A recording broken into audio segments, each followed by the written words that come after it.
ቻይና እንደ አውሮፓውያን አቆጣጠር ከግንቦት 2026 ጀምሮ ዲፕሎማሲያዊ ግንኙነት ካላቸው 53 የአፍሪካ ሀገራት ለሚገቡ ምርቶች ሙሉ በሙሉ የዜሮ ታሪፍ ወይም ከቀረጥ ነፃ የንግድ ዕድል ለመስጠት የወሰነችው ውሳኔ በሀገሪቱ የንግድ ግንኙነት ታሪክ ውስጥ ትልቅ ምዕራፍ የሚከፍት ነው። ይህ መጠነ ሰፊ መርሃ ግብር ይፋ የተደረገው በአዲስ አበባ በተካሄደው 39ኛው የአፍሪካ ህብረት የመሪዎች ጉባኤ ወቅት መሆኑ የቻይናን በአፍሪካ ያላትን ስትራቴጂካዊ ተጽዕኖና ከሀገሪቱ ጋር ያላትን ጥልቅ ትስስር በድጋሚ ያረጋገጠ ክስተት ተደርጎም ሊወሰድ ይችላል። ይህ አዲስ ፖሊሲ ከዚህ ቀደም ለጥቂት ታዳጊ ሀገራት ብቻ ይሰጥ የነበረውን ዕድል በማስፋት አብዛኛውን የሀገሪቱን ክፍል ተጠቃሚ የሚያደርግ ሲሆን ይህም በቻይናና በአፍሪካ መካከል ያለውን የንግድ ሚዛን መዛባት ለማስተካከል ያለመ ነው። ቻይና ይህን ዕድል ስታመቻች ንግድን ለማሳለጥ ብቻ ሳይሆን የጋራ ልማትንም ለማምጣት የሚያስችሉ የኢኮኖሚ አጋርነት ስምምነቶችን ለመፈረም ያላትን ቁርጠኝነት ገልጻለች። በተለይም የአፍሪካ የግብርና ምርቶች ወደ ቻይና ገበያ በቀላሉ የሚገቡበትን የአረንጓዴ መስመሮች አሰራር ማሻሻሏ አፍሪካውያን አምራቾች ምርቶቻቸውን ያላስፈላጊ የቢሮክራሲና የታሪፍ ጫና ለቻይናውያን ገዢዎች እንዲያቀርቡም በር ይከፍታል።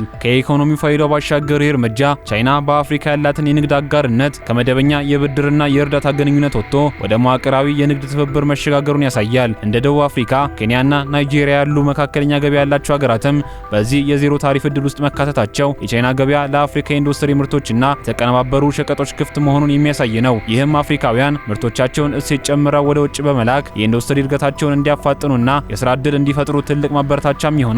ይህ ስምምነት በተለይ በዓለም አቀፍ ደረጃ የንግድ ጥበቃ ፖሊሲዎችና ጂኦፖለቲካዊ ፍጥጫዎች በበረከቱበት ጊዜ መምጣቱ ለአፍሪካ ሀገራት የተሻለ አማራጭ የገበያ መዳረሻን ይሰጣል። የምዕራባውያን የንግድ ማዕቀፎች ብዙ ጊዜ ከፖለቲካዊ ቅድመ ሁኔታዎች ጋር ተያይዘው የሚቀርቡ ቢሆንም የቻይናው አካሄድ ግን በልማትና በጋራ ተጠቃሚነት ላይ ያተኮረ መሆኑን በርካታ ተንታኞች ይገልጻሉ። ይህ ውሳኔ ከኤስዋቲኒ በስተቀር ሁሉንም የአፍሪካ ሀገራት የሚያካትት በመሆኑ አፍሪካውያን ነጻ የንግድ ቀጠና ለማጠናከርና አህጉሪቱን በአንድ ድምጽ ከዓለም አቀፍ የኢኮኖሚ ኃይሎች ጋር እንድትደራደርም ቀጥተኛ ያልሆነ እገዛ ይኖረዋል ተብሏል።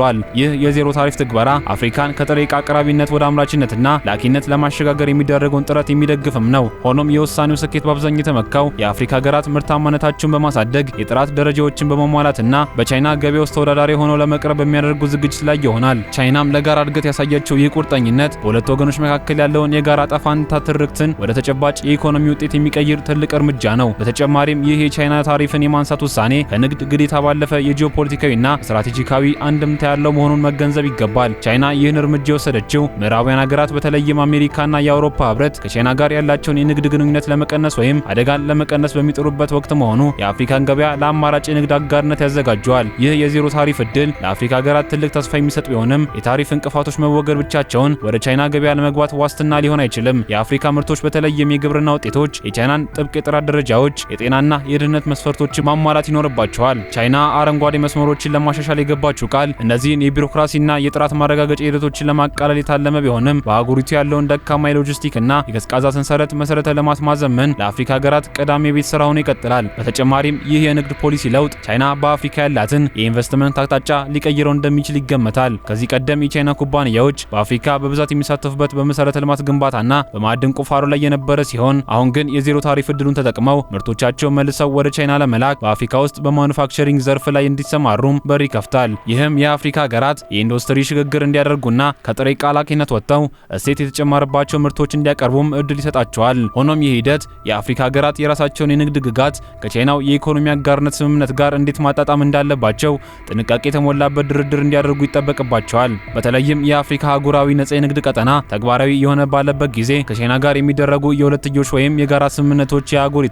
የውስጥ ንግድ እንዲያዳክሙና ይልቁንም እንዲያሟሉ ማድረግ ብልህነት የሚጠይቅ ስራ ነው። በሌላ በኩል ቻይና ይህን እርምጃ የወሰደችው የራሷን የውስጥ ፍላጎት ለማሳካትና የንግድ አጋሮቿን ለመብዛት ካላት ፍላጎት በመነጨ ጭምር ነው እየተባለም ይገኛል። የቻይና መካከለኛ ገበያ ያለው ህዝብ ቁጥር እየጨመረ መምጣቱ ለተለያዩ የምግብ አይነቶችና የፍጆታ እቃዎች ያለውን ፍላጎት ከፍ አድርጎታል። አፍሪካ እነዚህን ፍላጎቶች ለማሟላት ያላት አቅም ሰፊ ቢሆንም ሀገራቱ ምርታማነታቸውን ለማሳደግ በቴክኖሎጂና በሰው ኃይል ልማት ላይ ያላቸውን ከፍተኛ መዋለ ንዋይ ማፍሰስ ይኖርባቸዋል። በመሆኑም ይህ የዜሮ ታሪፍ ውሳኔ ለአፍሪካ ሀገራት የተሰጠ ነጻ ስጦታ ሳይሆን በዓለም አቀፍ ገበያ ውስጥ ያላቸውን ተወዳዳሪነት እንዲፈትሹ የቀረበ ታላቅ የኢኮኖሚ ጥሪ ተደርጎም ሊወሰድ ይችላል።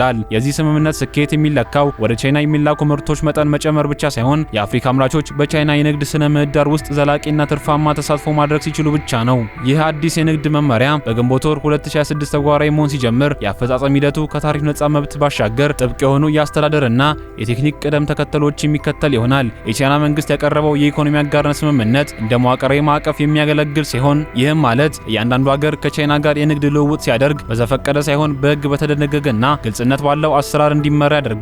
የአፈጻጸም ሂደቱ ትልቁ ትኩረት አረንጓዴ መስመር ተብሎ በሚጠራው አሰራር ላይ ብቻ የሚያርፍ ሳይሆን ይህ አሰራር በተለይ በቀላሉ ሊበላሹ የሚችሉ የግብርና ምርቶች በቻይና ጉምሩክ በኩል ያለምንም መዘግየት እንዲያልፉ የሚያስችል ነው። ሆኖም ይህ ፈጣን መስመር ውጤታማ የሚሆነው ለአኪ ሀገራት የቻይናን የጉምሩክ አሰራርና የዲጂታል ሰነድ አያያዝ ስርዓት አስቀድመው መተግበር ሲችሉ ብቻ ነው። ከጥራት መስፈርቶች አንጻር የአፍሪካ ሀገራት ሊያልፉት የሚገባው ትልቁ ፈተና የንጽህናና የእጽዋት ጤና ጥበቃ መስፈርቶችን ማሟላት ነው። ቻይና ወደ ሀገሯ የሚገቡ የምግብና የግብርና ምርቶች ላይ እጅግ ጥብቅ የሆነ ቁጥጥር የምታደርግ ሲሆን ምርቶቹ ከማንኛውም ተባይ፣ በሽታና ጎጂ ኬሚካሎች የጸዱ መሆናቸውን የሚያረጋግጥ የምስክር ወረቀት ትጠይቃለች። ከዚህ በተጨማሪ የጥቅል ወይም የፓኬጂንግ ደረጃዎች ሌላው ሊታለፍ የማይገባው መስፈርት ነው። ቻይና የምርቶችን ደህንነት ብቻ ሳይሆን አቀራረባቸውንና የአጠቃቀም መመሪያዎቻቸውን በቻይና ቋንቋ ጭምር እንዲካተቱ ልትጠይቅ ትችላለች። ይህ የአፍሪካ አምራቾች ምርቶቻቸውን እንደ ጥሬ ዕቃ ብቻ ከመላክ ይልቅ የቻይናውያን ሸማቾች ፍላጎት በሚመጥን መልኩ አቀናጅተው እንዲያቀርቡ ያስገድዳቸዋል።